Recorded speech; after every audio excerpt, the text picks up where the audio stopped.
Hello बच्चों, एक बार फिर से आप सभी का स्वागत है आपके इस प्यारे से यूट्यूब चैनल कोडोलॉजी वर्ड पे। बच्चों, आपको पता है कि आपका 15 जनवरी से एग्जाम स्टार्ट हो रहा है ओ लेवल का। तो उस एग्जाम के पॉइंट ऑफ व्यू से हम लोगों ने एक जो श्रृंखला शुरू करी है एमसीक्यूज को सॉल्व करने की, उस श्रृंखला के अंतर्गत आज ये हमारी 16वीं या 17वीं वीडियो होने वाली है करीब। और हमने आपको इन 16-17 वीडियोज में करीब 600 से 700 एमसीक्यूज इंपॉर्टेंट करा दिए हैं। चाहे वो आपका एचटीएमएल का हो, चाहे सीएसएस का हो, चाहे W3 CSS का हो, या जेएस का हो, एंगुलर जेएस का हो, इवन एडोब फोटोशॉप तक के इंपॉर्टेंट एमसीक्यूज हमने आपको पिछली 12 से 15-17 वीडियोज में करा दिए हैं। और आज की जो श्रृंखला होने वाली है बच्चों, ये इंपॉर्टेंट सीएसएस के 50 सवाल होंगे। और इसके आगे वाली वीडियो में हम लोग W3 CSS के फिर से इंपॉर्टेंट 50 सवाल कर रहे होंगे। तो आइए बिना समय को बर्बाद करते हुए हम लोग सबसे पहले क्वेश्चन की तरफ बढ़ते हैं। सबसे पहला क्वेश्चन और सबसे बेसिक सा क्वेश्चन आपके सामने है। कह रहा है सीएसएस का पूरा नाम क्या है। अब आपको सबको पता है सीएसएस का पूरा नाम क्या है बच्चों, कैस्केडिंग स्टाइल सीट है, जिसको 1996 में बनाया गया था। ठीक है ना, 1996 में बनाया गया था। आगे बात करते हैं, कह रहा है which tag HTML tag is used to define an external style sheet. External style sheet को डिफाइन करना है, क्योंकि हमको पता है सीएसएस को हम लोग कितने प्रकार से अप्लाई कर सकते हैं, 3 प्रकार से। एक इनलाइन होता है, एक इंटरनल होता है और एक एक्सटर्नल होता है। यहाँ पर हमसे इंटरनल पूछा है, तो इंटरनल के लिए बच्चा हम लोग इस्तेमाल करते हैं स्टाइल टैग का। अगर एक्सटर्नल की बात करें तो एक्सटर्नल के लिए किसका इस्तेमाल करेंगे, लिंक टैग का इस्तेमाल करते हैं। फिर सर इनलाइन का भी बता दीजिए, तो भैया इनलाइन का भी फटाक से सुन लो। इसके लिए हम लोग इस्तेमाल करते हैं स्टाइल टैग नहीं, स्टाइल एट्रीब्यूट का इस्तेमाल करेंगे। किसका इस्तेमाल करेंगे, स्टाइल एट्रीब्यूट का इस्तेमाल करते हैं। ये तीन के तीनों तरीके आपको पता होने चाहिए। आगे बात आती है how do you apply a background colour. आपको बैकग्राउंड कलर अप्लाई करना है सीएसएस में, आप कैसे करेंगे सर जी, इसके पास हमारे पास होता है background property. Background colour property दिख रही है आपको ना, इसी का इस्तेमाल करके हम लोग बैकग्राउंड के कलर को बदल सकते हैं। Question number 4, which property is used to change the text colour. Text का कलर बदलना है तो आपके पास होती है कौन सी प्रॉपर्टी होती है, कलर प्रॉपर्टी होती है, जो कि टेक्स्ट के कलर को बदलने का काम करती है। क्वेश्चन नंबर 5 की बात करते हैं, कह रहा है what property controls the text size. Text की साइज को कौन सी प्रॉपर्टी कंट्रोल करती है, तो उसके पास हमारे लिए होता है भैया फॉन्ट साइज प्रॉपर्टी। कौन सी प्रॉपर्टी हो जाएगी, फॉन्ट साइज प्रॉपर्टी हो जाएगी। ये आपको याद रखना विशेष तौर पर। कह रहा टेक्स्ट को बोल्ड बनाना है, टेक्स्ट को क्या करना है, बोल्ड बनाना है। तो ये सवाल हमने आपसे पूछा भी था, और इसका जो सही जवाब हो जाएगा वो ये हो जाएगा font weight bold. Font weight क्या हो जाएगा, बोल्ड हो जाएगा। कमेंट बॉक्स में आपको बताना है हमको इटैलिक बनाना है। क्या बनाना है, इटैलिक बनाना है। तो इटैलिक बनाने के लिए हम लोग किस फॉन्ट फैमिली का इस्तेमाल करेंगे, सॉरी फॉन्ट फैमिली करेंगे, किस प्रॉपर्टी का इस्तेमाल करेंगे। ठीक है ना। अब फॉन्ट फैमिली मेरे मुंह से निकल गया तो उसके बारे में भी सुन लो भैया। फॉन्ट फैमिली किसी फॉन्ट की फैमिली को बदलता है। जैसे हम आप क्या लिख सकते हैं, कर्सिव लिख सकते हैं, हम आप चिलर लिख सकते हैं, हम आप वर्दाना लिख सकते हैं, सैंस सेरिफ लिख सकते हैं। ये हमारे पास फॉन्ट फैमिलीज होती हैं। फिलहाल सवाल आपके लिए है कि इटैलिक करना है हमको टेक्स्ट को, हम लोग किस प्रॉपर्टी का इस्तेमाल करेंगे। क्वेश्चन नंबर 7 की बात करते हैं, कह रहा है which property is use to set the margin. Margin को सेट करने के लिए कौन सी प्रॉपर्टी इस्तेमाल होती है भैया, मार्जिन प्रॉपर्टी। क्या होती है मार्जिन, ये भी आप सुन लो। ये हमारे पास हमारी कंप्यूटर की स्क्रीन है, ये हमने उसमें एक डिवीजन ले लिया। अब ये जो डिवीजन जो है वो कंप्यूटर की स्क्रीन से कितनी दूरी पर आ रहा है, यही चीज मार्जिन कहलाती है। पैडिंग भी सुन लो, इस डिवीजन में आपने कुछ लिखा है ना, ऐसे यहाँ पर आपने कुछ लिख रखा है सपोज दैट। अब ये जो लिखा हुआ है, जो कंटेंट आपका है, वो कंटेंट आपके डिवीजन के बॉर्डर से कितनी दूर पर है, ये हमारी पैडिंग कहलाती है। दोनों बातें समझ में आ गई। क्वेश्चन नंबर 8 की तरफ बढ़ते हैं। कह रहा है which property is use to create space inside the border of an element. Border के अंदर जो स्पेस क्रिएट करता है, अभी हमने आपको बताया ना पैडिंग, ये देखो बॉर्डर के अंदर स्पेस, ये बॉर्डर के अंदर का स्पेस ही तो है ना। इसी के लिए हम लोग किसका इस्तेमाल करते हैं भैया, इसी के लिए हम लोग पैडिंग का इस्तेमाल करते हैं। तो क्वेश्चन नंबर 8 का सही जवाब क्या हो जाएगा, पैडिंग। क्वेश्चन नंबर 9 की बात करते हैं, कह रहा है how do you specify the width of a border in CSS. CSS में बॉर्डर की विड्थ को कैसे आप स्पेसिफाई करते हो, तो उसके लिए हमारे पास कौन सी प्रॉपर्टी होती है, बॉर्डर विड्थ प्रॉपर्टी होती है। कौन सी प्रॉपर्टी हो जाएगी, बॉर्डर विड्थ प्रॉपर्टी हो जाएगी। आगे बात करते हैं which property is use to specify the alignment of the text. Text का अलाइनमेंट, टेक्स्ट अलाइन से, किससे भैया, टेक्स्ट अलाइन से। कितनी वैल्यू, 4, लेफ्ट राइट सेंटर और जस्टिफाई, ये आपके पास 4 वैल्यूज जाती हैं। क्वेश्चन नंबर 11 की बात करते हैं। 11वां सवाल कह रहा है कि what is the default position value. अब ये तो सबको पता है भाई, स्टाइल सॉरी स्टैटिक आपकी क्या होती है, डिफॉल्ट वैल्यू। और यहाँ पर कितनी हो गई, ये 4 वैल्यूज हो गई। सर जी 4 तो नहीं होती, कितनी होती है, 5 होती है। फिर 5वीं भी बता दीजिए। तो भैया 5वीं यहाँ पर आपके पास कौन सी हो जाती है, स्टिकी हो जाएगी। कौन सी हो जाएगी, स्टिकी हो जाती है। तो ये 5 वैल्यूज हमारी किसकी हो जाती है, पोजीशन की 5 वैल्यूज हो जाती हैं। आगे how do you set the background image. आपको बैकग्राउंड इमेज सेट करनी है कहाँ, सीएसएस में कौन सी प्रॉपर्टी इसके लिए इस्तेमाल होती है, तो बैकग्राउंड इमेज प्रॉपर्टी इसके लिए इस्तेमाल होगी, जो कि कहां पर दिया गया है, ऑप्शन नंबर ए। और इसके साथ एक फंक्शन लगता है यूआरएल फंक्शन, और यूआरएल में हम लोग अपनी उस फोटो का रिलेटिव यूआरएल दे देते हैं। बात समझ में आई। क्वेश्चन नंबर 13 कह रहा है कि फॉन्ट चेंज करना है, ये तो बता दिया। कहां बताया, देखो कहीं कर्सिव लिखा है क्या मैंने? ऊपर ऊपर ऊपर, ये कर्सिव लिखा है ना। मैंने कहा ना मेरे मुंह से फॉन्ट फैमिली निकल गया, उसके बारे में भी सुन लो। ये कर्सिव, तो इस क्वेश्चन का सही जवाब क्या हो जाएगा भैया? फॉन्ट फैमिली हो जाएगा। आपको क्या बदलना है? फॉन्ट बदलना है। तो फॉन्ट बदलने के लिए हम लोग फॉन्ट फैमिली का इस्तेमाल करते हैं।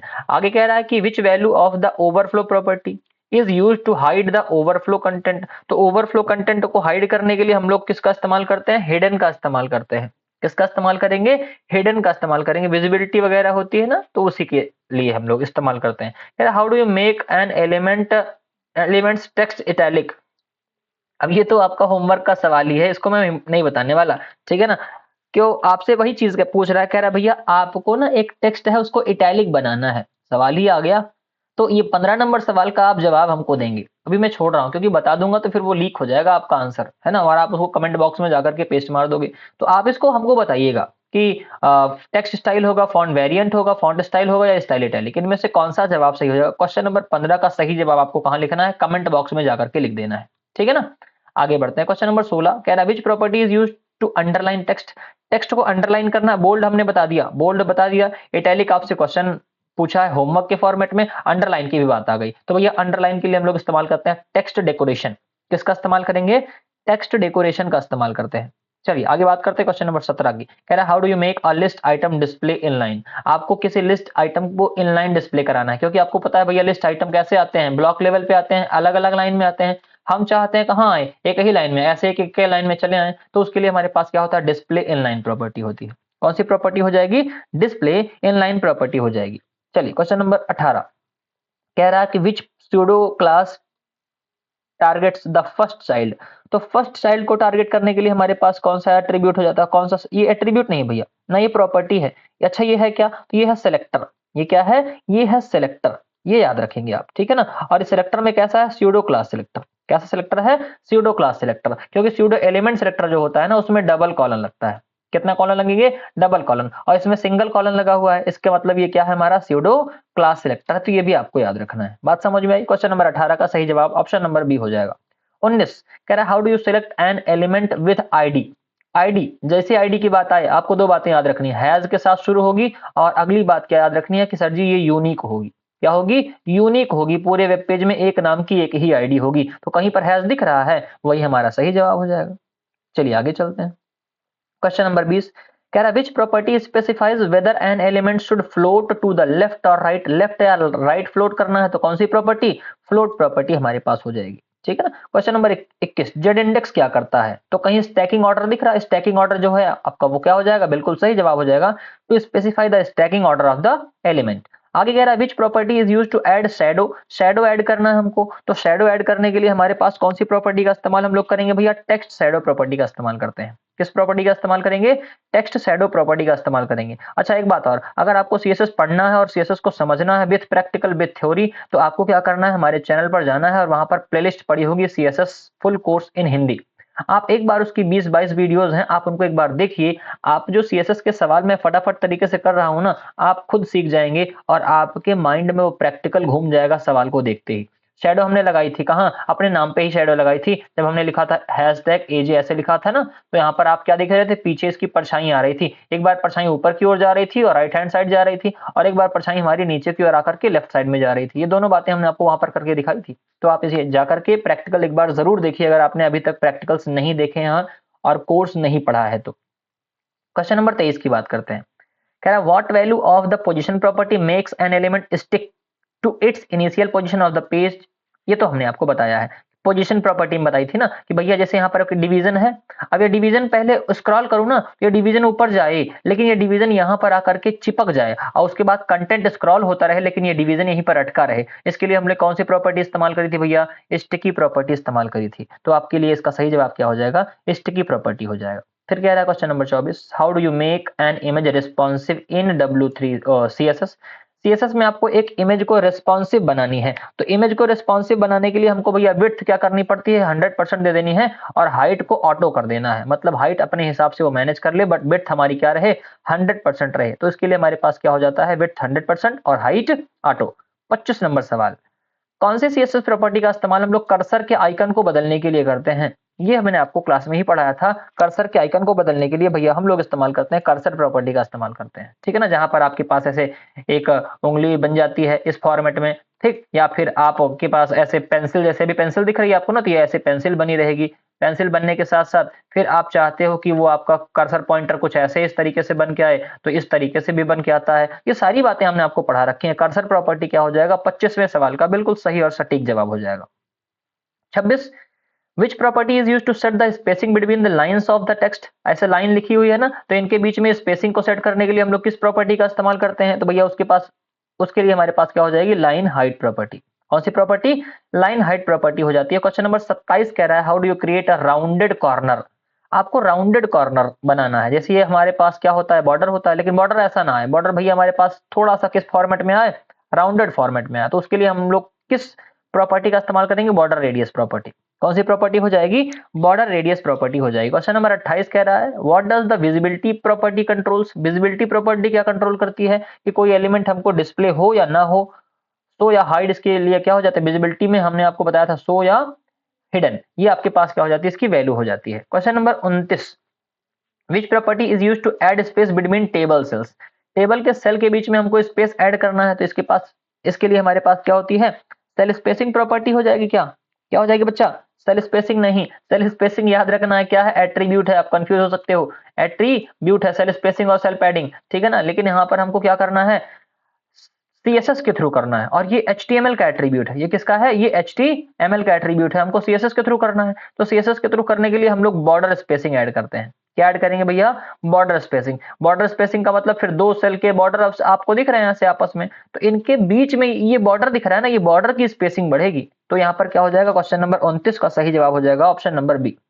30 की बात करते हैं, विच value of the display property makes an element invisible but keeps it space.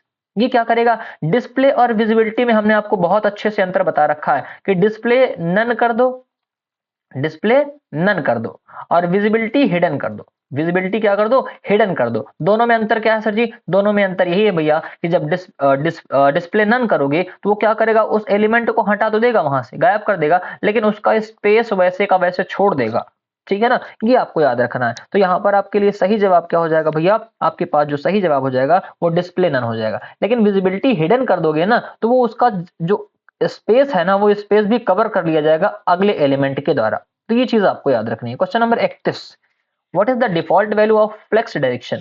Flex direction की जो डिफॉल्ट वैल्यू होती है बच्चों, वो क्या होती है, वो रो वाइज होती है, ठीक है ना। वो क्या हो जाती है, रो हो जाती है उसकी डिफॉल्ट डायरेक्शन। कह रहा to set an element to occupy the full width of its parent, है ना। पेरेंट की फुल विड्थ को क्या करना है, ऑक्यूपाई करना है। तो उसके लिए हम लोग क्या करते हैं, उसके लिए हम लोग सेट कर देंगे विड्थ 100%। तो ये क्या करेगा, अपने पेरेंट की 100% विड्थ को क्या कर लेगा, यहां से लेकर के यहां तक ऑक्यूपाई कर लेगा। क्वेश्चन नंबर 33 की बात आती है, कह रहा है कि बताओ एक बॉक्स की शैडो लानी है, तो बॉक्स की शैडो लाने के लिए हम लोग बॉक्स शैडो प्रॉपर्टी इस्तेमाल करते हैं, और टेक्स्ट की शैडो लाने के लिए हम लोग किसका इस्तेमाल कर रहे थे, टेक्स्ट शैडो प्रॉपर्टी का इस्तेमाल कर रहे थे, ठीक है ना। तो ये अभी आपको याद रखना है। क्वेश्चन नंबर 34 की बात करते हैं, कह रहा है which property changes the transparency level of an element. इसके लिए हमने आपको बताया था ओपेसिटी, और ओपेसिटी की वैल्यू हम लोग कहां से देते हैं, 0 से लेकर के 1 तक के बीच में देते हैं, ठीक है ना। ये आपको याद रखना है कि ट्रांसपेरेंट हो या ना हो, ओपेक हो, तो उसके लिए हम लोग ओपेसिटी प्रॉपर्टी देंगे। 35वां सवाल कह रहा है how can you set a minimum width of an element. Minimum width आपको सेट करनी है भैया। मिनिमम विड्थ के लिए हम लोग क्या करेंगे, मिन विड्थ, है ना, और मैक्सिमम विड्थ के लिए मैक्स विड्थ। ये हमने आपको प्रैक्टिकली मैक्स विड्थ का प्रैक्टिकल बताया हुआ है वीडियो में। फिर कह रहा है what does the clear property do. Clear property क्या करेगा, तो क्लियर प्रॉपर्टी क्या कर देता है, stops floating elements from affecting other elements. जो फ्लोट कर रहे हैं एलिमेंट ना, किसी अन्य एलिमेंट के द्वारा वो अफेक्ट हो रहे हैं, तो इसी चीज को ये क्या कर देगा, क्लियर कर देगा, ठीक है ना। तो क्लियर प्रॉपर्टी का इस्तेमाल ये हम लोग करते हैं। फिर 37वां सवाल कह रहा है how do you specify a font from Google fonts. आपको गूगल फॉन्ट्स से क्या करना है, एक फॉन्ट लाना है, तो आप क्या करोगे, तो भैया उसके लिए हम लोग क्या करेंगे, या आप चाहे इसको इंपोर्ट करा लो, चाहे @URL इंपोर्ट करा के लिख लो, चाहे आप डायरेक्टली लिंक से हेड सेक्शन में उसको इंपोर्ट करा दो। तो आप इनमें से तीनों का इस्तेमाल कर सकते हो गूगल फॉन्ट के लिए। ठीक है ना। क्वेश्चन नंबर 37 के बाद 38वां सवाल, what property change the order of item in a flex container. एक फ्लेक्स कंटेनर है, उसमें आपको आइटम के ऑर्डर को चेंज करना है। जैसे मान लीजिए यहाँ पर 1 लिखा, 2 लिखा, यहाँ पर 3 लिखा है। अब आप चाहते हो कि यहाँ पर 3 आ जाए, फिर यहाँ पर 1 आए, फिर यहाँ पर 2 आए। इसके ऑर्डर को बदलने के लिए हम लोग किस प्रॉपर्टी का इस्तेमाल करेंगे, तो उसके लिए हमारे पास होती है भैया ऑर्डर प्रॉपर्टी। क्या हो जाएगी? Order property. क्वेश्चन नंबर 39 कह रहा है कि how do you add a transition. Transition को ऐड करना है, तो ट्रांजिशन को ऐड करने के लिए हमारे पास कौन सी प्रॉपर्टी होती है? ट्रांजिशन प्रॉपर्टी हो जाती है। अच्छा, एनिमेशन को ऐड करना है, हमारे पास कौन सी प्रॉपर्टी हो जाएगी? एनिमेशन प्रॉपर्टी हो जाएगी। अगर आप एनिमेशन और ट्रांजिशन को पढ़ना चाहते हो तो आप वीडियो में जाओ, वहां पर एनिमेशन को हमने बहुत अच्छे तरीके से पढ़ाया हुआ है। 40वां सवाल, डिफॉल्ट वैल्यू क्या होती है पोजीशन प्रॉपर्टी की? बताया हुआ है, रिपीटेड सवाल है, स्टैटिक हो जाएगी। कितनी वैल्यू होती है पोजीशन प्रॉपर्टी की? टोटल 5 वैल्यू हो जाती है। ठीक है ना। 5 वैल्यू में कौन कौन सा होता है? एब्सोल्यूट होता है, रिलेटिव होता है, स्टैटिक होता है, फिक्स्ड होता है और स्टिकी होता है। ये 5 की पांचों वैल्यूज हो गई। 41वां सवाल कह रहा है how do you centre a block element horizontally. ये भी आपका रिपीटेड सवाल है। मार्जिन ऑटो कहीं दिख रहा है, या आप इसको काट देंगे तब भी आपका काम चल जाएगा। मार्जिन क्या कर देना है आपको? ऑटो कर देना है। और आपका जो डिवीजन है ना, या फिर आपका जो एलिमेंट है वो सेंटर अलाइन हो जाएगा किसी एलिमेंट के फॉर्मेट में। कह रहा है which property is use to make a text overflow with ellipse. तो ओवरफ्लो हो किसके फॉर्मेट में? एलिप्स के फॉर्मेट में ओवरफ्लो हो, तो उसके लिए हम लोग क्या करते हैं? उसके लिए हम लोग भैया इस्तेमाल करेंगे किस प्रॉपर्टी का? तो उसके लिए आपके पास जो सही जवाब हो जाएगा बच्चा, वो क्या हो जाएगा? ये हो जाएगा टेक्स्ट ओवरफ्लो एलिप्सिस, है ना। क्या हो जाएगा? Text overflow Ellipsis. ठीक, आगे बात करते हैं। कह रहा है बताओ स्टैकिंग ऑर्डर को कौन डिफाइन करता है? ये भी रिपीटेड सवाल है। कौन डिफाइन करेगा? जेड इंडेक्स करेगा। क्वेश्चन नंबर 43 का सही जवाब हो जाएगा जेड इंडेक्स। आगे कह रहा है कि what is the purpose of clip path property. Clip path property का पर्पज क्या होता है? इमेज को क्रॉप करना या एलिमेंट को क्रॉप करना। तो ये आपका क्वेश्चन नंबर 44 का सही जवाब हो जाएगा ऑप्शन नंबर ए। 45वां सवाल, how do you make a grid layout in CSS. CSS में आपको एक ग्रिड लेआउट बनाना है, तो आपको उसके लिए किस प्रॉपर्टी का इस्तेमाल करना पड़ेगा? Display property. और डिस्प्ले प्रॉपर्टी में हम लोग क्या करते हैं? ग्रिड लिखते हैं। वैल्यू में, वैल्यू में क्या लिखेंगे? ग्रिड लिखेंगे। Question number 46, what value of overflow allows scrolling when the content is larger than the container. ऐसे आपका कंटेनर है और इसमें आपका जो टेक्स्ट है ना वो बहुत बड़ा है और बहुत ज्यादा है, तो आपको स्क्रॉलिंग की फैसिलिटी कौन सा जो वैल्यू है वो देगी? तो उसके लिए हमारे पास क्या हो जाता है? स्क्रॉल वैल्यू हो जाती है। ठीक है ना। ये ओवरफ्लो में क्या करेंगे? स्क्रॉल करेंगे। कि हम लोग इसको स्क्रॉल करेंगे ना, तो कंटेनर हमारा इतना ही बड़ा रहेगा, लेकिन हमारा कंटेंट स्क्रॉल होगा, हम लोग उसको देख सकते हैं। आगे कह रहा कि मीडिया क्वेरी को आपको डिफाइन करना है, तो मीडिया क्वेरी को डिफाइन करने के लिए आपको एक चीज याद रखनी थी। वो क्या? वो था एट द रेट का सिंबल। और एट द रेट का सिंबल ऑप्शन नंबर ए में दिख रहा है, ये आपका सही जवाब हो जाएगा। फिर कह रहा है what unit is use to relative font size. Relative font size के लिए हम लोग किस यूनिट का इस्तेमाल करते हैं? तो भैया इसके लिए हम लोग इस्तेमाल करते हैं ईएम और आरईएम का। ठीक है ना। ये हमारी स्टैटिक या फिर एब्सोल्यूट क्या होती है? साइज होती है। तो यहाँ पर क्वेश्चन नंबर 48 का सही जवाब क्या हो जाएगा? ऑप्शन नंबर बी और सी, मतलब ऑप्शन नंबर डी हो जाएगा इस क्वेश्चन का बिल्कुल राइट आंसर। क्वेश्चन नंबर 49 की बात करते हैं। कह रहा है which property is use to create animation. अभी बताया हमने।